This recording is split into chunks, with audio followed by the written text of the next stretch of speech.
Hello, and welcome to this series on creating your own block-based sandbox game. My name is John Wagner, and I'm excited to take this journey with you. In each of the upcoming modules, I'll take you step by step through the process of programming this great game. When you're finished, you'll be ready to tackle the challenge of adding your own custom content and programming. I also want to point out that we'll be discussing why we do things, not just how to do them. Through this experience, you'll add knowledge and skills that will help you create games you design yourself. Before we get started, let's take a look at the objectives for the course.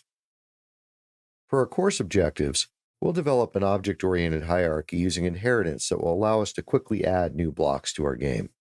We'll identify areas in game development where inheritance will lead to a more generalized, robust, and extensible solution. We'll learn how to use a line trace, which is a very important programming technique. We'll learn how to use animation assets to add visual appeal to our game. In this module, we'll get an overview of the level that our game will be built in. We're going to use the assets and character from the Unreal Learning Kit, which is a great collection of assets available for free on the Unreal Marketplace. By using this kit, we'll start off with a great-looking game right out of the gate. Our objectives for this module are to explore the starter project and become acquainted with the included content and folder layout. We'll adjust the lighting for the level, and we'll also move the assets around in the world outliner to neaten up the project. We'll create some folders for the assets that we'll be creating in the game as well. To create the project, you'll need to download the Unreal Learning Kit. To do that, open the Epic Games Launcher and select Marketplace from the Unreal Engine sidebar selection. In the Marketplace, go to the search bar and type in Unreal Learning Kit. The Learning Kit is free, but you'll need to add it to your account by adding it to your cart, selecting the shopping cart, and checking out from the Marketplace. Once you've added the Learning Kit to your account, select the Learning Kit in the Marketplace again, and select Create Project. Create the project and open it from the library in the Epic Games Launcher. When the project first opens, select the Show Sources panel on the left of the content browser. To find the block game map, navigate to the block game folder and find the maps folder. Double-click on the block game map to open it. Since the block game map is the map we'll always want the editor to open while we create the game, open the project settings from the Edit menu. On the left side, choose Maps and Modes, and then in the Editor Startup map, click the drop-down and select Block Game Map. Do that for the game default map as well. Close the project settings. The layout of the project is such that the Learning Kit assets are in the Learning Kit Games folder. I'll toggle that open now. Although we'll use some of the Learning Kit content later, we'll add our content to the Block Game folder. Open the Block Game folder. There are subfolders here with the content that we'll use. We'll make some additional folders in a moment as well. To get a feel for the included character, click the play button on the toolbar. You'll see the Learning Kit character. This character has several animations attached to it, as well as interactions with the left and right mouse button. When the middle mouse button is clicked, it does a celebration. We use a character based on this character, but we'll modify it to place blocks in our level. Also, our character uses a modified skeletal mesh with a socket to attach a block to. To see the socket, go to the Player Character folder and open the SK block character. To see the socket, look in the left panel for the skeleton tree for the block socket and click on it. You'll see that socket is attached to the thumb of our character. We'll make use of this later in the project. Close the SK block character.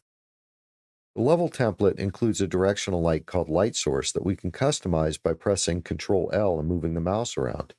Set the lighting up to your liking. I'm going to leave it set to a fairly bright daytime scene. Also observe that there's a player start in the level, right there, and we'll leave that right where it was when we started. In the world outliner, you'll see all of the assets that are included in this level. You might notice that it has several folders and the folders are open. Let's toggle those closed by clicking the small triangle to close each folder. That'll neaten things up a little bit. We're also going to create our own folder in just a second. to move some of the content. You'll notice all of the assets preceded with VFX are visual effects. Let's make a folder for those and move those into it. In the World Outliner, right-click in a blank area, select Create Folder, name this folder Visual FX. Select the first VFX Mesh Clouds base, Shift-select the last visual effects asset, and drag that into the visual effects folder, and toggle that folder closed. Let's finish setting up the folders for our game.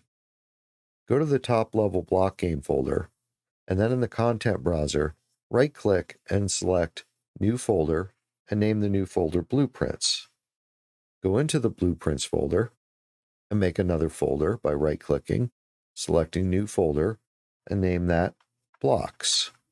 Back in the block game folder, we'll make another folder by right-clicking, selecting New Folder, and naming that folder UI. Let's take a look at some of the other included content. In the Materials folder, there's the materials for the blocks that we'll create, including the textures that were used to make those materials. In the Meshes folder, there's a static mesh called Block, and this is the block that we'll use for the basis of most of the blocks in our game. We already saw the Player Character folder, and inside of the Player Character folder is an Animations folder with 2 animation montages set up for us to use in the game as well. The Sounds folder has some sounds to use in the game, and we'll further add material to the UI folder. Notice in the Textures folder, there's a crosshair that we'll be using for our user interface later. To review, in this module, we explored the starter project and became acquainted with the layout. We set up the lighting for the level, and we modified it to meet our design needs. We also organized the World Outliner, and then we created some folders for the assets we'll create for our game.